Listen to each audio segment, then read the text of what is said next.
Gak apa-apa.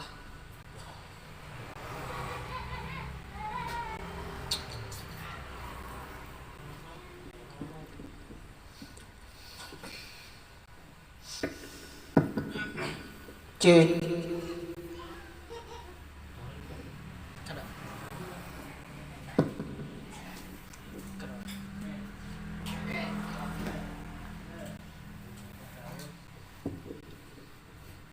Tes 1 2.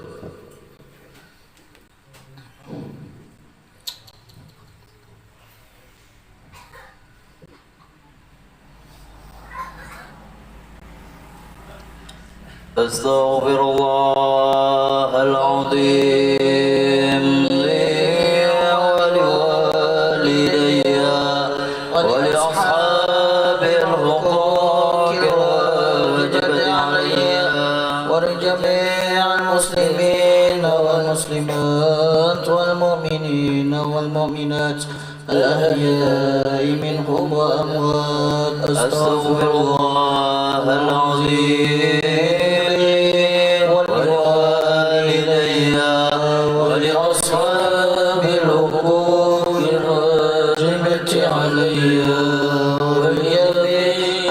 المسلمين والمسلمات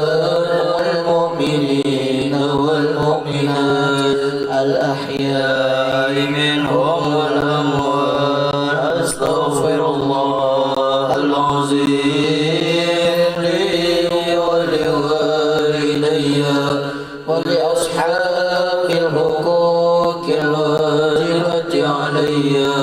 ولجميع المسلمين والمسلمات والمؤمنين والمؤمنات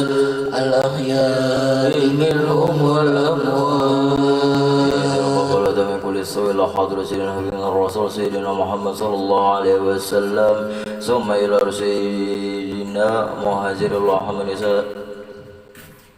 سيدنا مهاجر مع رسول الله ثم رسولنا مهاجر الله محمد وإساء ثم رسولنا الفقيه مقدم محمد وعلي بن علي وسليم وفروهم ثم إلى روح الحبيب علي بن محمد بن حسين الحبسي ثم إلى رسول محمد رشد بن عبد الله البنجري كلام بين إلى رسول محمد شرون عبد البني وإلى رسول محمد زين بن عبد الغني وإلى الروح حجي إسماعيل بن عباس بن مشاعر وإلى الروح شيخ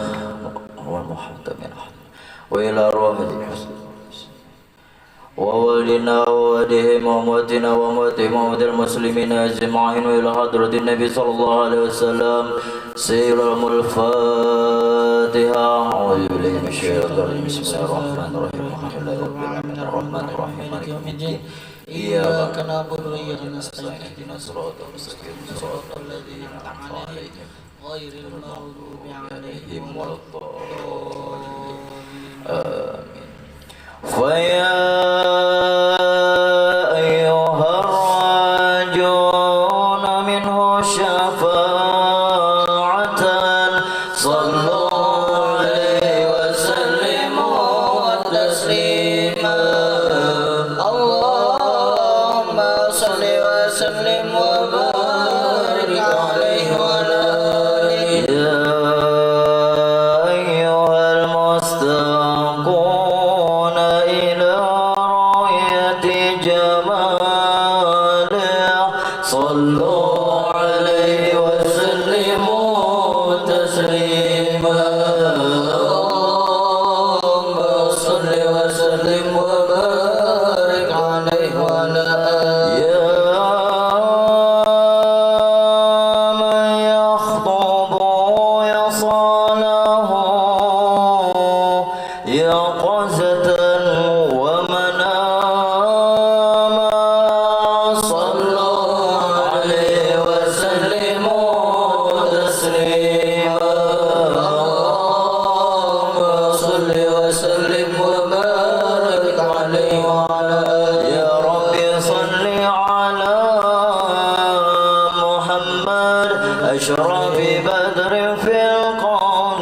أشراق يا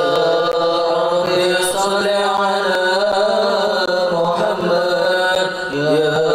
ربي صل عليه وسلم يا ربي صل على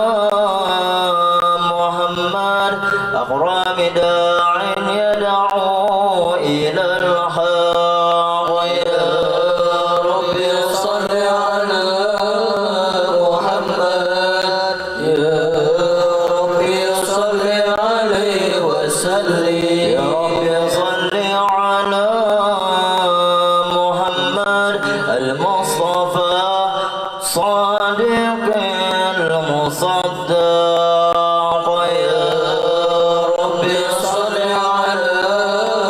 محمد يا ربي صل عليه وسلم يا ربي صل على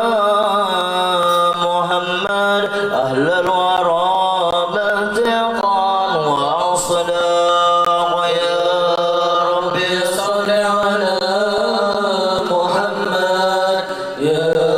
ربي صل عليه وسلم يا ربي صل على محمد أفضل من بالتقى تحقق يا ربي صل على محمد يا ربي صل عليه وسلم يا ربي صل على محمد من بالسخاء والوفاء تخلق يا ربي صل على محمد يا ربي صل عليه وسلم يا ربي صل على محمد واسمع من السمل ما تفرق يا ربي صل على محمد يا ربي صل عليه وسلم يا ربي صل على محمد واسله وسهل ما قد تعوق يا ربي صل على محمد يا ربي صل عليه وسلم يا ربي صل على محمد وافتح من الخير كل مغلاق يا ربي صل على محمد يا ربي صل عليه وسلم يا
الشيطان الرجيم لقد جاءكم رسول من أنفسكم عزيز عليه ما عنتم حريص عليكم بالمؤمنين رؤوف رحيم صلى الله عليه فإن تولوا فقل حسبي الله لا إله إلا هو عليه توكلت وهو رب العرش العظيم إن الله وملائكته يصلون على النبي يا أيها الذين آمنوا صلوا عليه وسلموا تسليما اللهم صل وسلم وبارك عليه وعلى بسم الله الرحمن الرحيم الحمد لله القوي سلطانه الوالي برهانه الحمد لله القوي سلطانه الوالي برهانه المبسوط في الوجود كرمه وإحسانه تعالى مجده وعظم شانه خلق الخلق للحكمة وتوى عليها علما وبسط له من فيض المنة ما ثرت به في قدره الجسم صلى الله عليه ورسل إليه مشرب خلقه وأجل عبده رحمة تلقت فردته الجنية بخلق هذا العبد المحبوب فانتصرت آثار شرفه في عوالم الشهادة والغيوب وما جل هذا المن الذي تكرم به المنان وما عظم هذا الفضل الذي برز من حضرة الإحسان صورة كاملة ظهر في هيكل محمود فتعطر بوجودها أغلاف الوجود وترز درد العوالم بتراس تكريم اللهم صل وسلم اشرف الصلاة والتسليم على سيدنا ونبينا محمد الرؤوف الرحيم اللهم صل وسلم وبارك عليه وعلى آله تجلى الحق في عالم قدس واسع تجلي القضاء بانتشار فضله في القريب والساسع وله الحمد الذي لا تنحصر أفراده بتعداد ولا يمل تقراره بكثرة ترداد حيث أبرز من عالم الإمكان صورة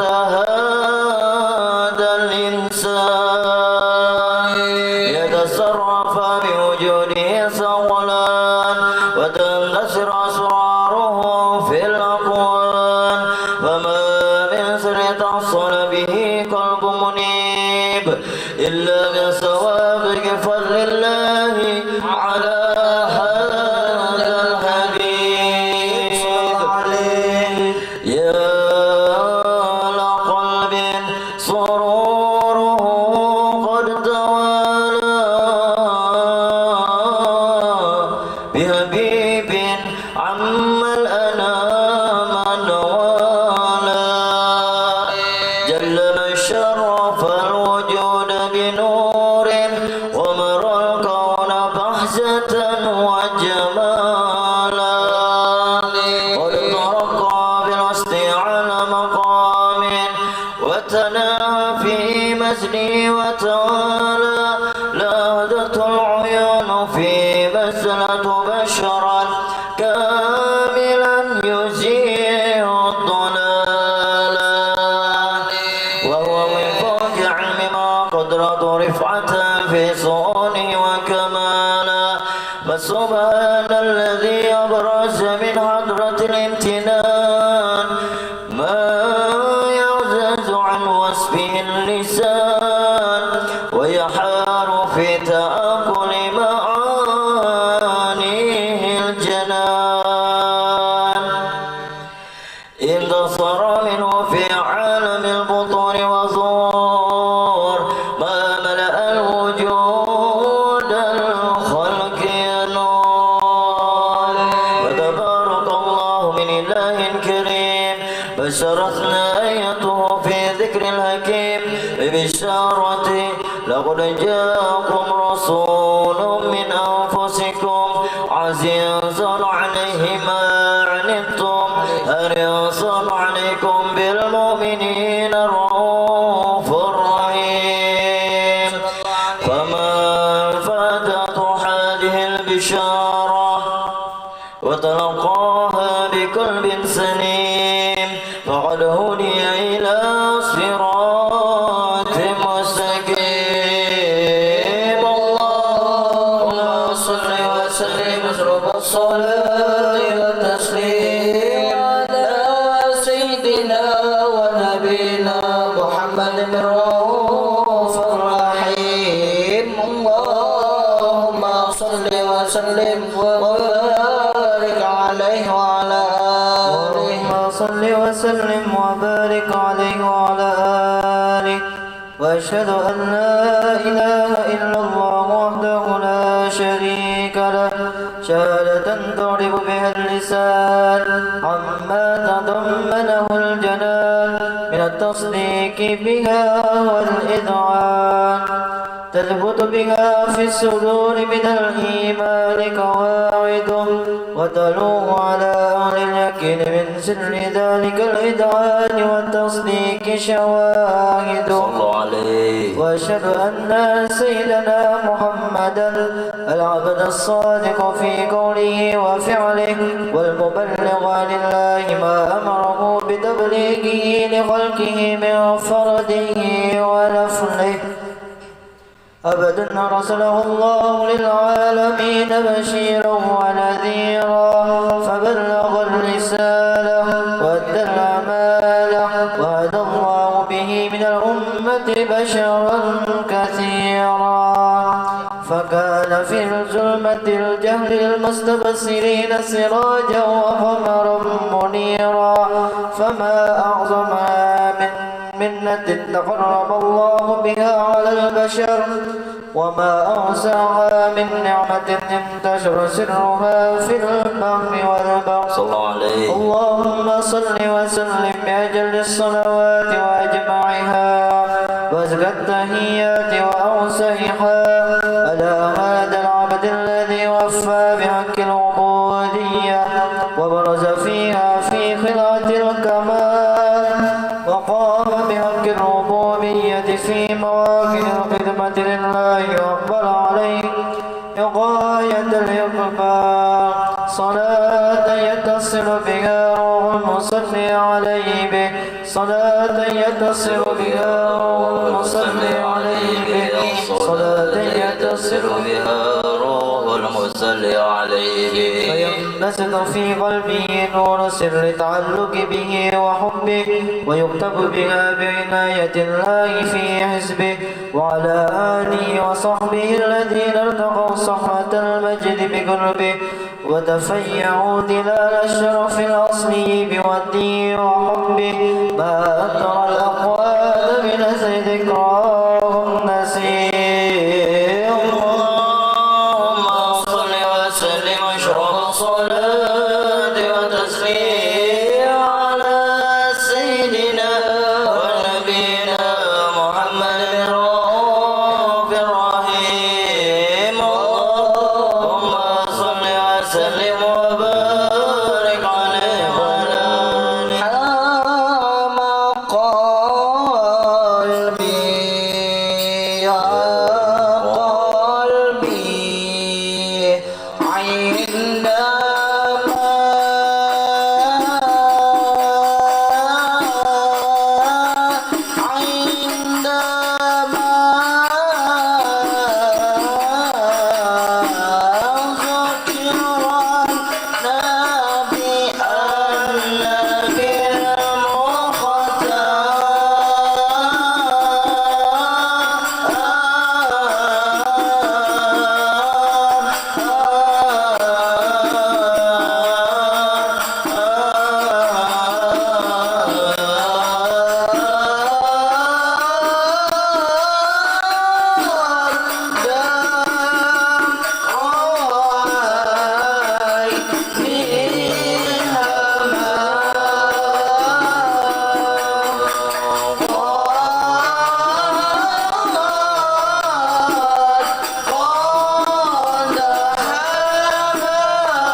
عليه وعلى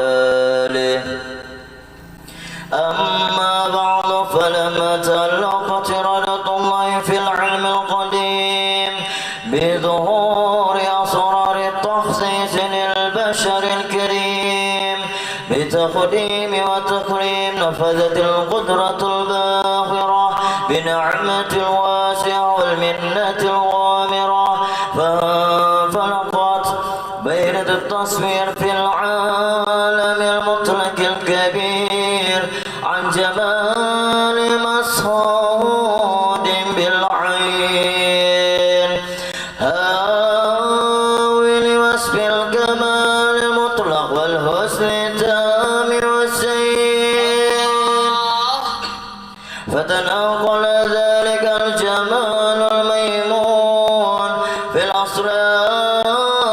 الكريمة والبطون فما من صلب ضمة إلا وتمت عليه من الله نعمة فهو القمر التام الذي يتنكل في بروجه ليتصرف به موطن استقراره وموضع خروجه وقد قضت الأقدار الأجنية بما قضت وأظهرت من شر هذا النور ما أظهرت وخصصت به من خصصت فكان مستقره في الأصلاب الفاخرة والأرحام الشريفة الطاهرة حتى برز في عالم شهادة بشرا لا كالبشر ونورا حيرت ظهوره وبهر فتعلقت همة الراكب لهذه الحروف بأن يرقم في هذا القرطاس ما هو لديه من عجائب ذلك النور معروف وإن كانت الأصل لا تفي بعصر معصر أوصاف ذلك الموصوف تصديقا للسامعين من خواص المؤمنين وترويها للمتعلقين بهذا النور المبين وإلا فأنها تقرب الأقلام عن صون خير الأنام ولكن هزني إلى تدوين ما فزت من شر أشراف المخلوقين وما أكرمهم الله به في مولده من الفضل الذي أعم العالمين وبكيت سرعته في القول منصورا على مر الأيام والصهور والسنين داعي تعانك بهذه الحضرة الكريمة ولا عجت السوق إلى سماء أوصافها العظيمة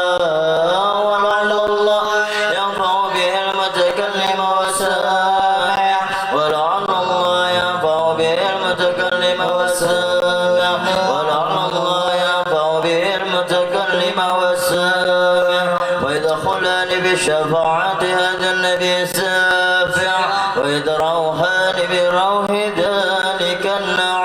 النعيم اللهم صل وسلم أشرف الصلاة والتسليم على سيدنا ونبينا محمد الرؤوف الرحيم اللهم صل وسلم وبارك عليه وعلى آله اللهم صل وسلم وبارك عليه وعلى آله وقد آن للقلم أن يحط ما حركت فيه الأنامل مما استفاده الفهم من صفات هذا العبد المحبوب الكامل والشمائل التي هي أحسن السمائل وهنا هاسنا نثبت ما بلغ إلينا في شأن هذا الحبيب من أخبار وآثار ليتشرف بكتابته القلم والقرطاس وتتنزه في هذه الأسماء والأبصار وقد بلغنا في الأحاديث المسورة أن أول شيء خلقه الله هو النور مودع في هذه الصورة فنور هذا الحبيب أول مخلوق مرج في العالم ومنه تفرع الوجود خلقا بعد خلق فيما حدث وما تقدم وقد أخرج عبد الرزاق بسناده عن جابر بن عبد الله أنصاري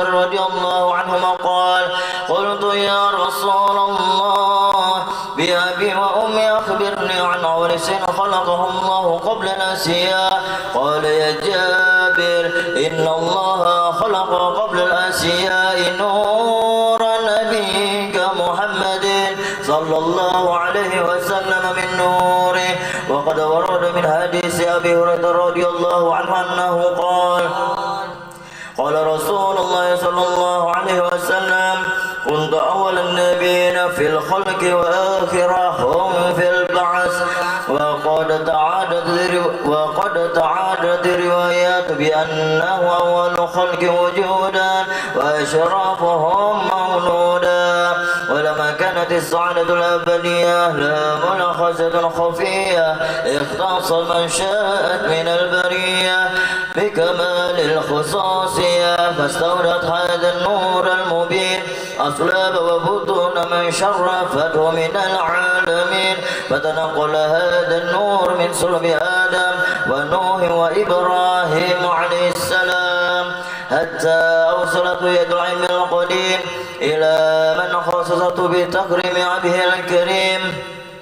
عبد الله بن عبد المطلب ذي القدر العظيم وملته في المخاوف آمنة السينة الكريمة آمنة. فتلقاه صلب عبد الله فألقاه إلى بطنها فدمته أحساؤها بمعونة الله محافظة على هذه الدرة وسونها فحملته برعاية الله كما ورد عنها حملا خفيفا لا تجد له ثقلا ولا تسكن منه علما ولا عللا حتى مر شهر بعد شهر من حمله وقرب وقت بروزه إلى عالم الشهادة لتنبسط على أهل هذا العالم فويرة فضله وتنتصر فيه أثر مجري السميع. اللهم صل وسلم أشرف الصلاة وتسليم على سيدنا ونبينا محمد الرؤوف الرحيم. اللهم صل وسلم وبارك عليه وعلى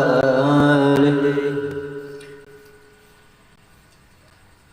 نور المصطفى نور المصطفى ملأ الأقمار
اللهم صل وسلم وبارك عليه وعلى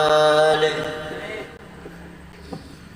ومنذ علقت في هذه الدرة المكنونة والجوهرة المصونة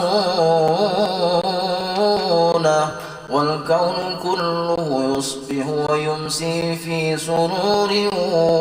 وابتهاج بقرب ظهور إشراق هذا السراج، والعيون متشوفة إلى بروزه متشوقة إلى التقاط جواهر كنوزه. وكل دابة لقريش نطقت بفصيح العبارة معلنة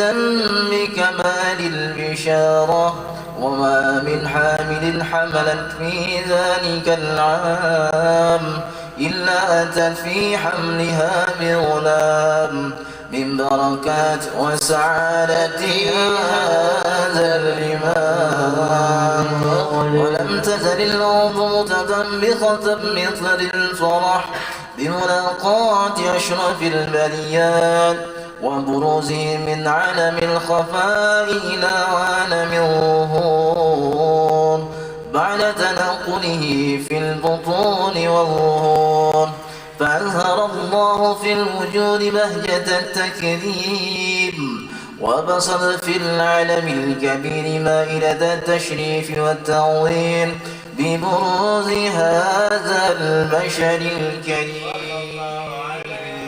اللهم صل وسلم والصلاة والتسليم على سيدنا ونبينا محمد الرؤوف الرحيم. اللهم صل وسلم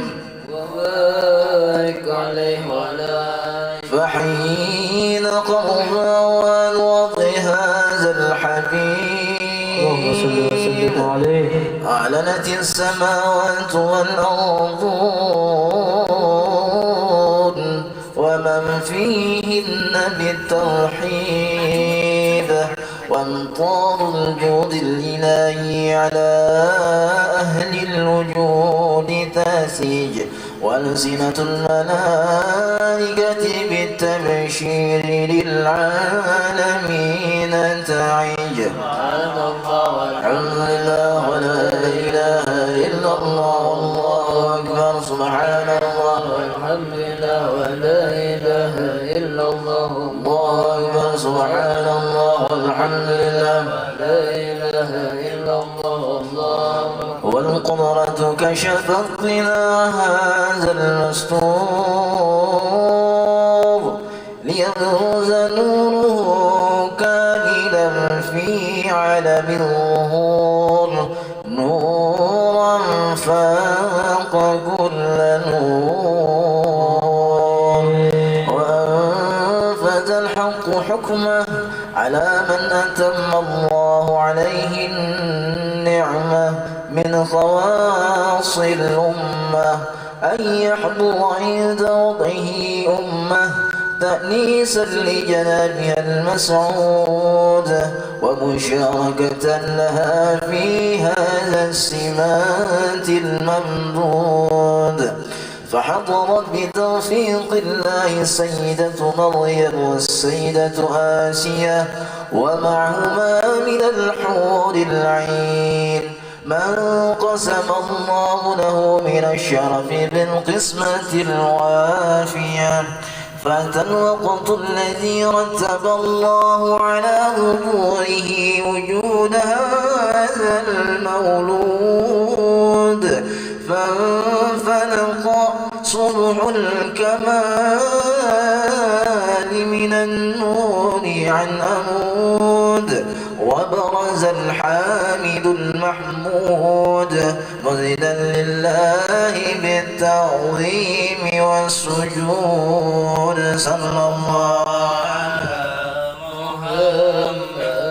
صلى الله عليه وسلم. صلى الله على محمد يا ربي صل وسلم. قلوبكم يا معشر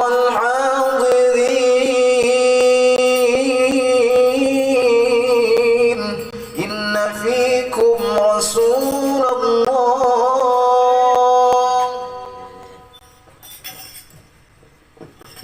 يا نبي سلام عليك يا رسول سلام عليك يا حبيب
سلام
اللهم صل وسلم وبارك على آله. ولقد اتصف صلى الله عليه وسلم من محاسن الأخلاق بما تضيق عن كتابته بطون الأوراق. كان صلى الله عليه وسلم أحسن الناس خلقا وخلقا وأولهم إلى مكارم الأخلاق سبقا وأوسعهم بالمؤمنين حلما ورفقا. بر فلا يقول ولا يفعل إلا معروفا والخلق السهل واللفظ المحتوي على المعنى الجازل. إذا دعاه المسكين أجابه إجابة معجلة وهو الأب الشفيق الرحيم باليتيم والأرملة. وله مع سهولة أخلاقه الهيبة القوية التي ترتعد منها فرائص الأقياء من المنية. ومن نشر طيبه تعطرت الطرق والمنازل وبعرف ذكره تطيبت المجالس والمحافل. صلى الله عليه وسلم جامع الصفات الكمالية والمنفرد في خلقه وخلقه بأشرف الخصوصية. فما من خلق في البرية محمود إلا وهو متلقا عن زين الوجود. أجملت في وصف الحبيب وشانه وله العلا في وجهه ومكانه. أوصاف عزا قد تعالى مجدها أخذت على نجم السهى بعنانه. وقد انبسط القلم في تدوين ما أفاده العلم من وقائع مولد النبي الكريم وحكاية ما أكرم الله به هذا العبد المقرب من التكريم والتعظيم والخلق العظيم. وحسن مني أن أمسك عنة الأقلام في هذا المقام وأقرأ السلام على سيد الأنام. السلام عليك أيها النبي ورحمة الله وبركاته. السلام عليك أيها النبي ورحمة الله وبركاته. السلام عليك أيها النبي ورحمة الله وبركاته. وبذلك يحسن الختم كما يحسن التقديم، فعليه أفضل الصلاة والتسليم. اللهم صل وسلم واشرف الصلاة والتسليم على سيدنا ونبينا محمد الرؤوف الرحيم. اللهم صل وسلم وبارك عليه وعلى آله. يا رسول الله سلام عليك يا رفيع الشان، يا رفيع الشان، يا رفيع الشان والدرج. يا رسول الله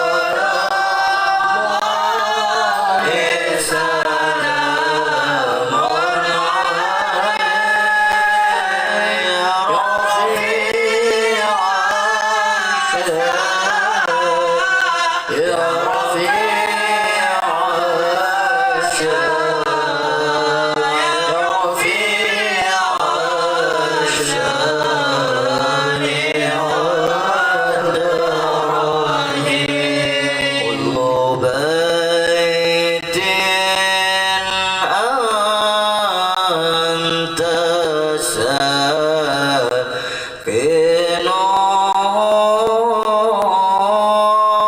ليس محتاجا، ليس محتاجا، ليس محتاجا إلى سرج. يا رسول الله سلام عليك يا رفيع الشان، يا رفيع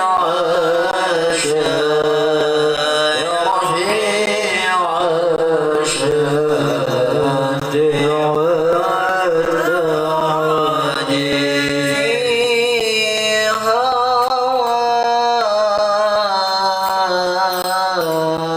خير عباد، فيها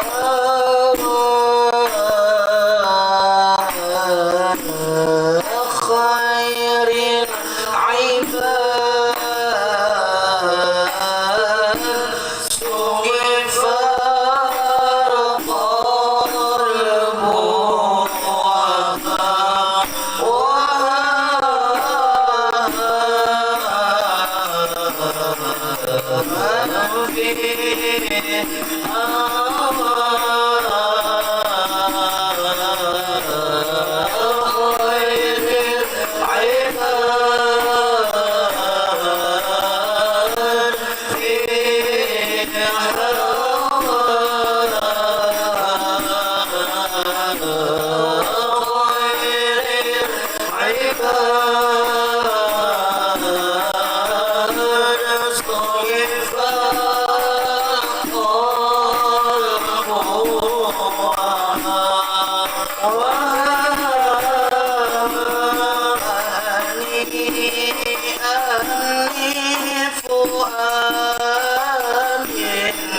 المرام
اللهم صل وسلم وبارك عليه وعلى آله سر الفاتحة.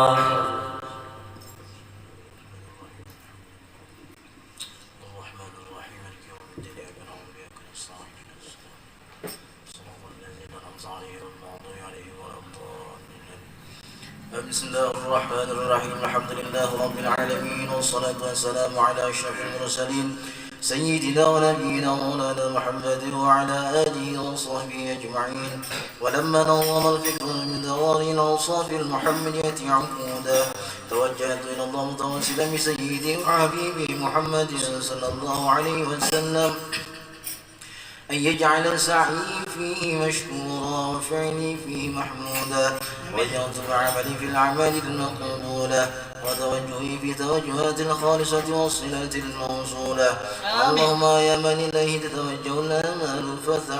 ظاهرة وعلى باب عزتي تعد الرحل وتغشاها منه الفيضات الغامرة. فتوجه إليه بأشرف الوسائل لديه سيد المرسلين عبدك الصادق الأمين سيدنا محمد الذي عمت رسالته العالمين أن تصلي وتسلم على تلك الذات الكاملة مستودع أمانتك وحافظ سرك وحامل راية دعوتك الشاملة الآب الأكبر المحبوب لك والمخصص بالشرف الأفخار في كل موطن من مواطن القرب ومظهر قاسم ابدادك في عبادك وساكي كؤوس إرشادك لأهل بلادك سيد الكونين وأشرف الثقلين العبد المحبوب الخالص المخصوص منك بأجل الخصائص اللهم صل وسلم عليه وعلى آله وأصحابه وعلى حضرة الترابي بالأحباب اللهم إنا نقدم إليك جاه هذا النبي الكريم ونتوسل إليك بشرف مقامه العظيم أن تظاهرنا في حركاتنا وسكناتنا بعين عنايتك وأن تحفظنا في جميع أطوارنا وتقلباتنا بجميل رعايتك وحوصين وقايتك وأن تبلغنا من شرف القرب إليك وإلى هذا الحبيب غاية آمالنا وتتقبل منا ما تحركنا فيه من نياتنا وأعمالنا وتجعلنا في حضرة هذا الحبيب من الحاضرين وفي طريق اتباعه من السالكين ولحقك وعنك من المؤدين ولعهدك من الحافظين اللهم إن لنا طعاما في رحمتك الخاصة فلا تحرمنا وظنونا جميلة هي وصيلتنا لك فلا تخيبنا آمنا بك وبرسولك وما جاء به من الدين وتوجهنا به إليك مستشفعين أن تقابل المسلم منا بالغفران أن تقابل المسلم منا بالغفران والمسيء بالإحسان والسائل بما سأل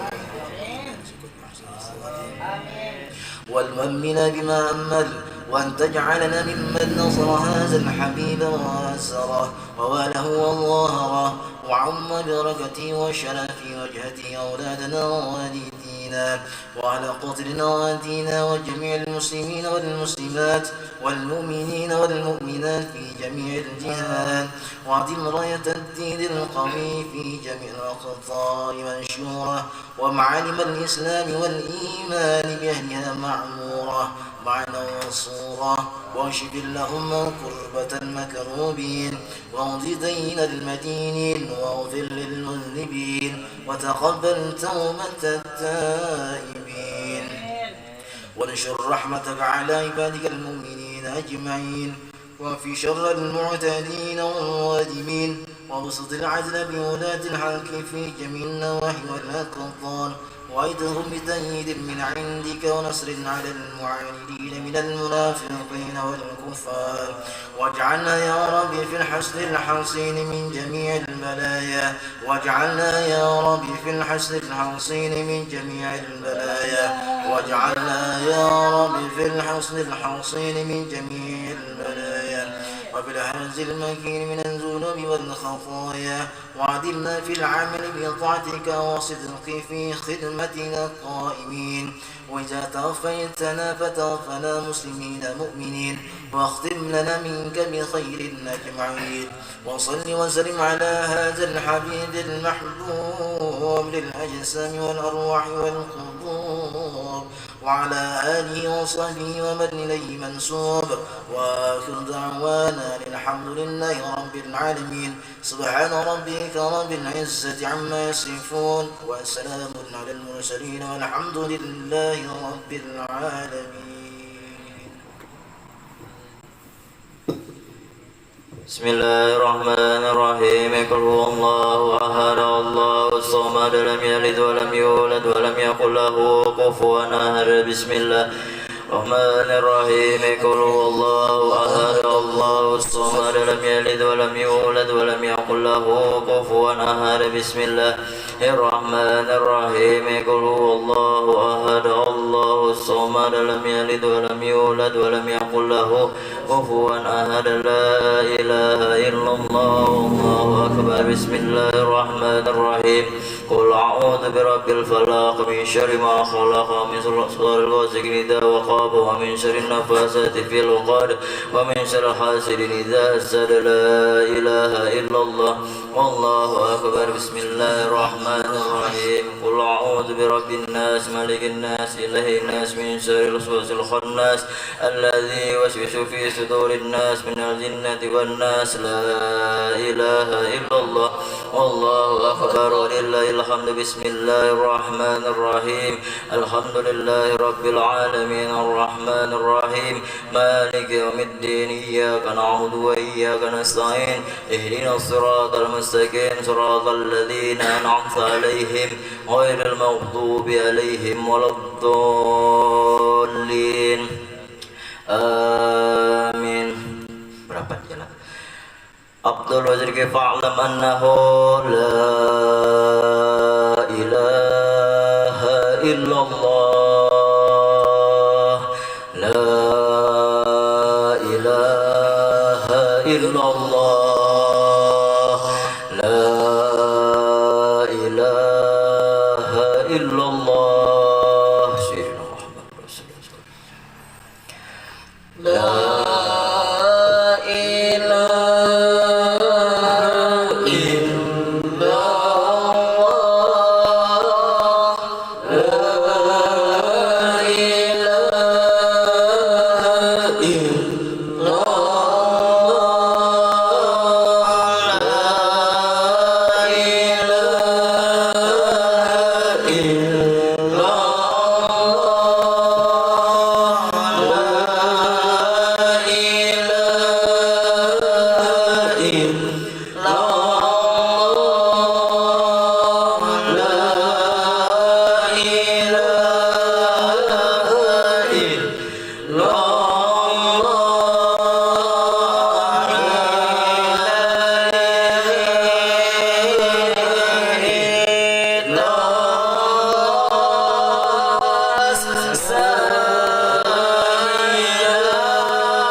Subhanallah bihamdihi سبحان الله العلي العظيم سبحان الله بحمده سبحان الله العلي العظيم يا الله يا الله يا الله يا الله يا الله يا الله يا الله يا الله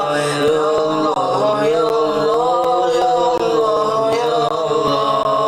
اللهم صل على حبيبك سيدنا محمد وعلى آله وصحبه وبارك وسلم أجمعين اللهم صل على حبيبك سيدنا محمد وعلى آله وصحبه وبارك وسلم أجمعين. الفاتحة.